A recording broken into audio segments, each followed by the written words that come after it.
Hey, Nichole Huntsman, your astrologer from moderncosmic.com. We're going to talk about Moon-Jupiter inner aspects. This is one of my favorites, not only in romantic relationships, but any kind of relationship. I consider this the laughter.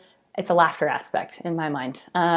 So Jupiter is in your chart. It's going to show your personal sort of morals, your values.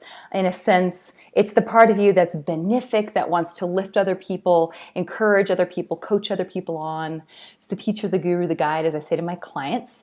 If it's making aspects to someone's moon, which is their emotional nature and their instinctive need for comfort and safety, then there's a sense, especially on the moon's behalf, of feeling sort of supported and safe around the Jupiter person. The Jupiter person, on the other hand, will feel like their sort of ideas, their approach to life, their sort of insights, their wisdom is heard, is understood, really, more than just heard, but really understood, and that feeling is mutual. This is very much kind of a mutual fan club kind of a thing with a Jupiter-Moon contact.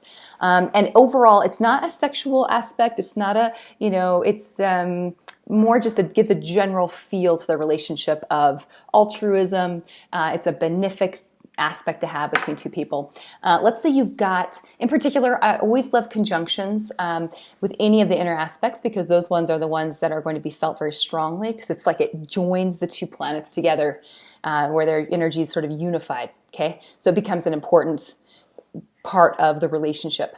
But also trines are great, even oppositions are great, even squares. I had a relationship with someone where we had a Jupiter, it was my sun moon.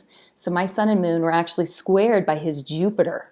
And first of all, I think I've talked about the sun-Jupiter aspects, but it really was one of those things where I could do no wrong. Like, he was my biggest fan. He thought I could do anything. He's like, you should be, he had, and I talked about this in the sun-Jupiter video, but the same thing applies with the moon, except for with the moon, it becomes more about, they don't want to hurt you. They want to support your emotions.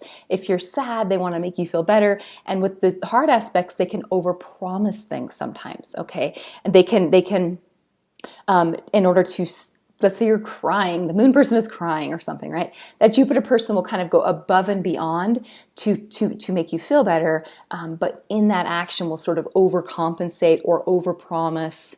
Do you see? So it's not really a bad thing. It's just you've got to realize when someone is, when in your interacting, when it is coming from that Jupiter like place of too much, you've got to kind of, sometimes with Jupiter, it's got to kind of bring it down to earth. Sometimes with Jupiter, it can be a little enthusiastic. So that's my take on Moon Jupiter. Let me know what you think, and thanks for watching. Okay, bye-bye.